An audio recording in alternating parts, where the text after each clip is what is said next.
how to use density as a conversion factor between mass and volume. Okay, so aluminum has a density of 2.70 grams per centimeter cubed. I looked it up.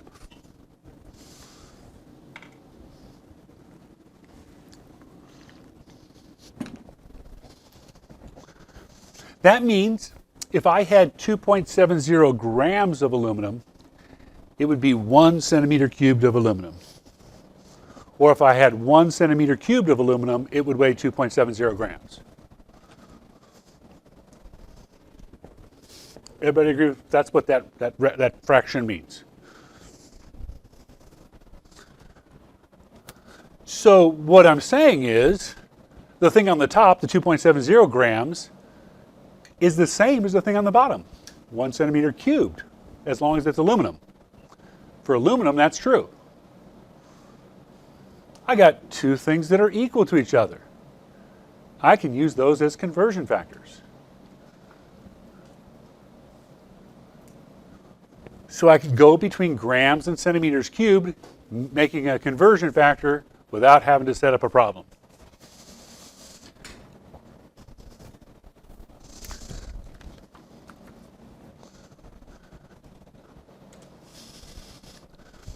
You answered questions like this on your homework last night, right? What is the mass of 25 centimeters cubed of aluminum?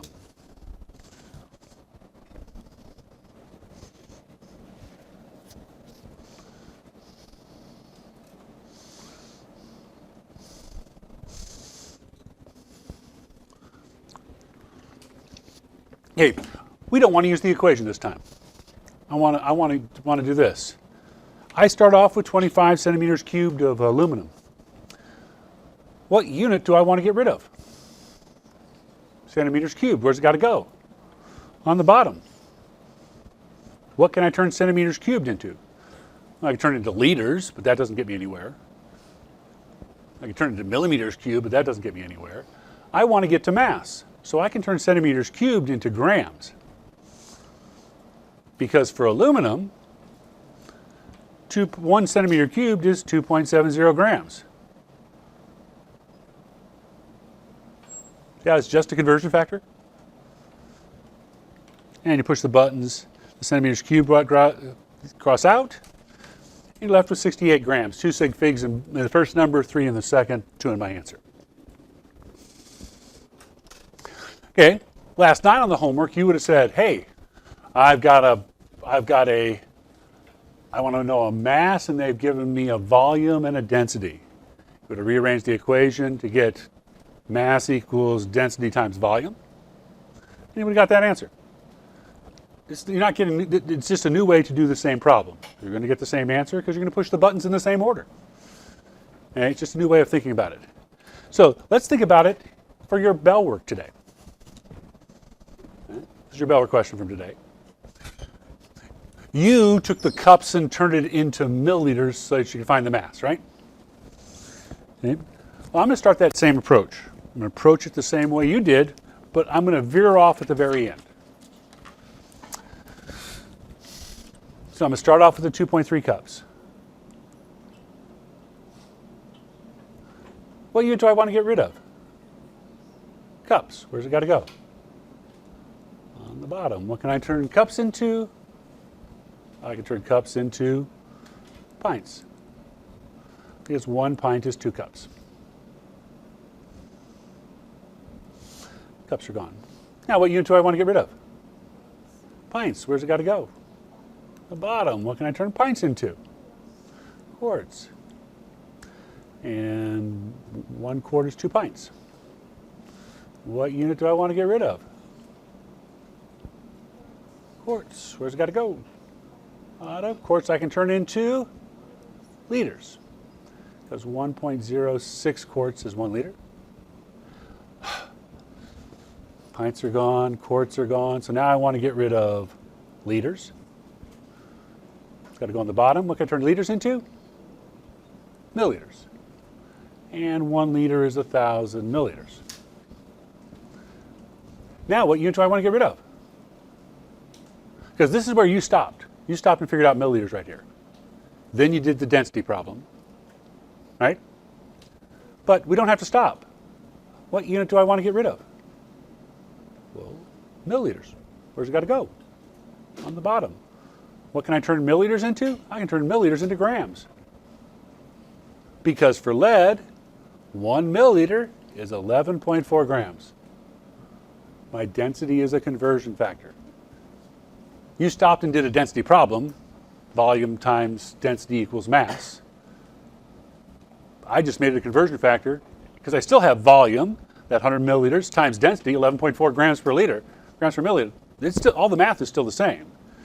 But I didn't have to stop and write things down, round off once, and then round off again. I could just keep going. Make sense? Density is a conversion factor. Okay? And this one's not bad, but if you use this as a conversion factor, it'll stop you from making this silly mistake on this question. Okay? 25 kilograms of lead with a density of 11.4 grams per milliliter. What is the volume in milliliters?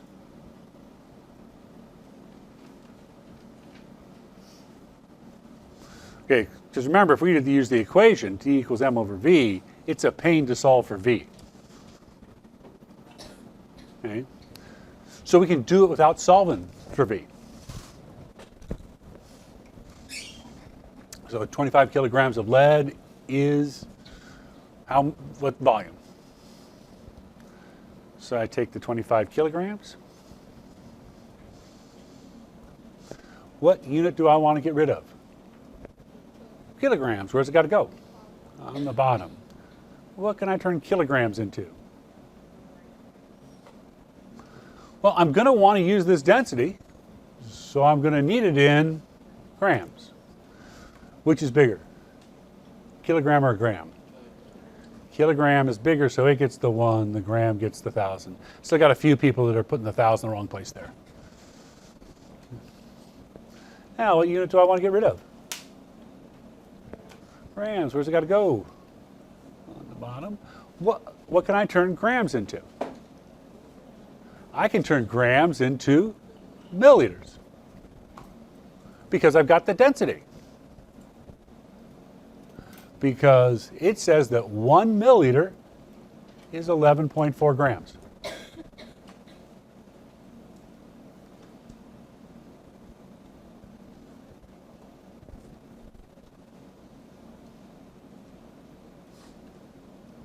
Grams have canceled.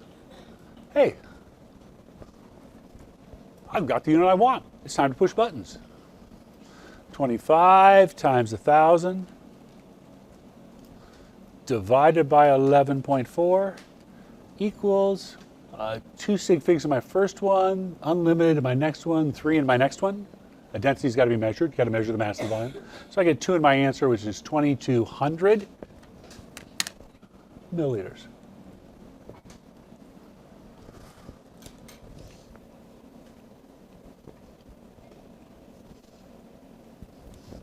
So you can see that you can use the density as a conversion factor. Now, the old way for us to do this would have been, okay, I've got this equation. I need to multiply both sides by V, so I get V times D equals M, and then I want V by itself, so I divide both sides by V, and I get D. Nope, that gets me right back at 1. I want V by itself, so I divide both sides by D, and I get M over D. So I'm going to take the mass and divide it by the density. Look at the math. Look what math I did here. I took the mass, 25 kilograms, got the units right, and then I divided by the density. Right? Because the density was grams per milliliter, you invert, the milliliter goes up top. Okay, I do the same math, just I don't have to stop and do a separate problem. I just use it as a conversion factor. Okay. So that's all I've got. I need you today to put together the density part and the dimensional analysis part. So conversion factors along with density. So here's some practice problems. Please do not try to do them in the space between the questions. If you want to use the back of the bottom and back, that's fine. If you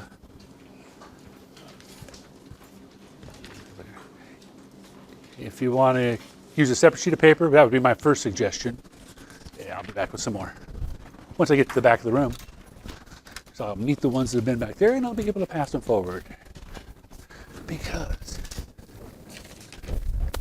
these ladies want one. Thank you. Yep. There you go. That way don't run off too many trees. Get off too many trees. Okay. Ran into a problem last period, so I want to talk about it just a little bit. I'm not going to solve the problem for you, but can I have you read number 2?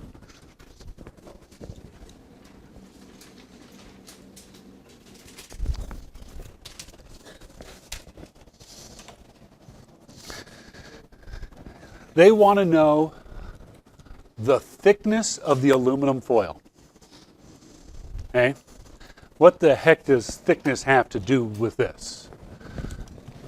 Well, from the information they gave me mass and density. I'm going to be able to figure out volume. Right? And volume is equal to length times width times height.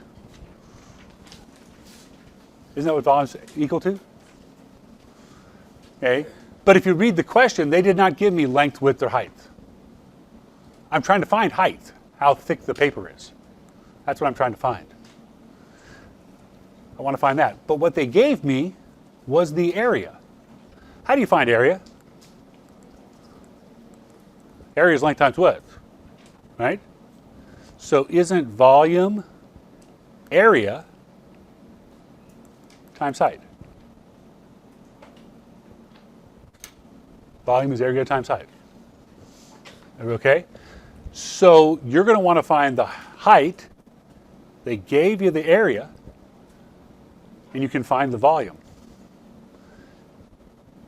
using the density, right? So you find the density, then use this equation to figure out height.